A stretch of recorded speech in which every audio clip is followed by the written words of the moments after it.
faire très court, puisqu'effectivement c'est la fin et que je voudrais laisser vite la place à John Sullivan, donc je vais faire réduire mon pitch très vite. En fait, le thème, comme vous voyez, est sur la consolidation du secteur, opportunité ou crainte pour le modèle lui-même logiciel libre open source.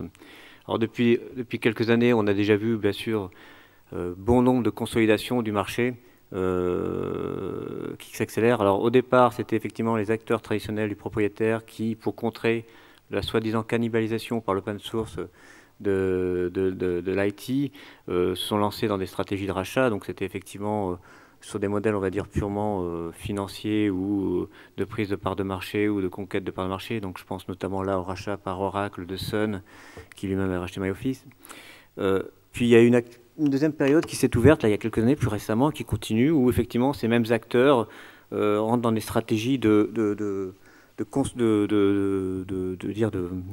se mettre dans le mouvement open source. On avait un exemple il n'y a pas très longtemps avec Microsoft, effectivement, quand ces acteurs-là, effectivement, se lancent dans des stratégies d'innovation partagée et qui se lancent dans des acquisitions de type technologique.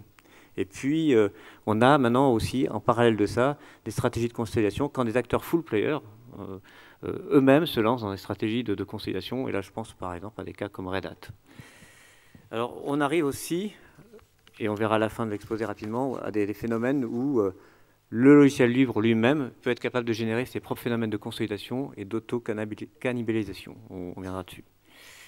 Alors, pour essayer de comprendre un peu ce qui se passait, moi, je me place du point de vue d'un chef d'entreprise qui travaille dans l'IT depuis 30 ans. J'essaie de voir un petit peu, de me faire une propre grille de lecture. Depuis 30 ans, on me dit, à l'époque, il y a 30 ans, on me disait COBOL disparaît, Unix est mort. Effectivement, ce matin, quelqu'un parlait de digital que plus personne ne connaît dans l'assistant, je pense. Donc, est-ce que tous ces phénomènes de consolidation, c'est effectivement pas une cause ou peut avoir pour conséquence, effectivement, la fin du modèle open source auquel on est tous attachés ici? Alors, quand on parle de consolidation, moi j'aime bien parler effectivement de voir ce que ça recouvre. En fait, on peut parler de consolidation sous deux axes, soit des consolidations qui sont peut-être positives, quand elles sont effectivement synonymes de structuration d'offres, structuration de marché. Et puis on peut parler effectivement de structuration négative, effectivement, de consolidation négative, pardon, quand effectivement ça consiste effectivement à un affaiblissement de l'offre sur laquelle porte l'acquisition ou la consolidation, ou une disparition pure et simple, ou une perte de visibilité de l'offre open source qui est concernée par ce phénomène de consolidation négative.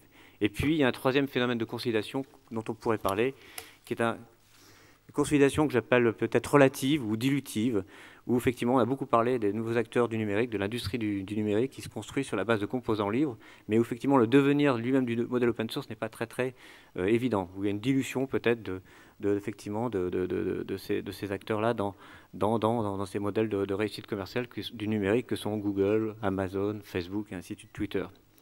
Donc cette grille de lecture, bon, c'est pour ça que je parle de consolidation positive, souvent avec une logique horizontale, consolidation négative, effectivement avec une croissance et une logique effectivement verticale qui peut mener parfois à la disparition même du modèle. Alors, j'ai distingué deux cas pour faire vite. Le cas des éditeurs, offreurs, fondations, effectivement, où on peut parler de consolidation positive quand c'est une structuration par concentration. C'est-à-dire qu'on parle de concentration, effectivement, là c'est les rapprochements. Elasticsearch, quand ils rachètent Logstash ou Kibana, agrège effectivement des compétences dans le big data, et ce qui fait que ça renforce la structuration d'une offre big data open source et que ça amène cette offre-là à devenir à maturité. On peut aussi parler de structuration par agrégation de projets. Effectivement, on a beaucoup parlé d'Apache, mais aussi beaucoup parlé d'OpenStack, qui est l'exemple typique. Effectivement, Apache est né lui-même de la fusion de plusieurs projets, et puis génère beaucoup de projets en commun. Et donc, ces types de fondations, ces types de démarches procèdent de la consolidation du secteur. Alors la consolidation négative, effectivement, on en a parlé tout à l'heure, c'est quand effectivement on parle d'OpenOffice qui disparaît dans le giron d'Oracle, MySQL pareil, et puis par perte de visibilité, je citerai le cas de Zimbra qui est racheté par VMware après un passage chez Yahoo, on ne sait plus très bien quel est le modèle économique qu'il y a derrière, quelle est la roadmap. Donc effectivement, il y a une incertitude effectivement sur le modèle économique lui-même de ces acteurs-là. Et pour les fournisseurs de services, c'est important aussi, puisqu'il y a un phénomène de consolidation, alors qui se passe souvent plus localement, mais on peut en parler de cela rapidement. Il y a effectivement les acteurs, les intégrateurs, les opérateurs, les hébergeurs qui peuvent être structurés par consolidation. Alors là, je cite les acteurs français parce que je connais mieux ce secteur-là et c'est le secteur dans lequel j'opère, mais Afterway, OpenWhite, Smile, qui sont dans la logique de consolidation parce qu'effectivement, Et je reviens au cas d'avant, il y a des structurations d'offres par régression parce que les grands donneurs d'ordre, qu'ils soient publics ou privés, on vient d'en parler beaucoup aussi tout à l'heure, sont aussi ceux qui impulsent cette concentration, effectivement par les marchés de type super logiciel libre ou même dans la recherche par des projets de type Genevieve qui sont aussi des actes de concentration de cette technologie-là. Et puis il y a les structurations par contribution, effectivement des grands donneurs d'ordre, des grands acteurs comme IBM ou Red Hat qui continuent à jouer le rôle de sponsor de l'open source. Alors, tout ça, c'est pour finir, et je vais être rapide parce que je crois qu'on est limité dans le temps. Il est clair que le logiciel libre est maintenant, c'est admis, est le moteur numéro 1 de l'évolution de l'industrie du logiciel. Ça, c'est le premier point. Le deuxième point, c'est que le logiciel libre, l'écosystème de l'open source, c'est vraiment un écosystème de type technodiversité, qui donc est capable lui-même de générer en permanence de la création de richesse, de l'innovation, et donc par lui-même ses valeurs de partage, de contribution, de travail collaboratif, est capable de générer en permanence des nouvelles innovations et des nouveaux produits et des nouvelles, je veux dire, branches, souches, hein, on parle de souches, et par là même est capable de générer l'innovation et donc de la consolidation. Et puis surtout, on constate, ah oui, j'ai oublié un truc. Je vais très très vite, je suis désolé, j'ai oublié de parler du cas de consolidation relative dont je parlais tout à l'heure. Moi j'ai parlé d'Amazon, Facebook, Google, donc pour finir, le modèle lui-même, pour revenir à ça, le modèle lui-même de l'écosystème de l'open source, c'est un modèle qui gère de l'innovation, qui gère donc par ses modes de fonctionnement, génère effectivement un phénomène de consolidation, d'autant plus que le mode de fonctionnement de l'open source est un mode de fonctionnement, j'allais dire, de type darwinien, où le meilleur finalement et le plus adapté des produits ou des solutions reste sur le marché. Et donc ce type de fonctionnement darwinien, le mot n'est pas de moi, c'est notre directeur technique qui était là tout à l'heure sur scène, Hervé Leclerc, qui le citait.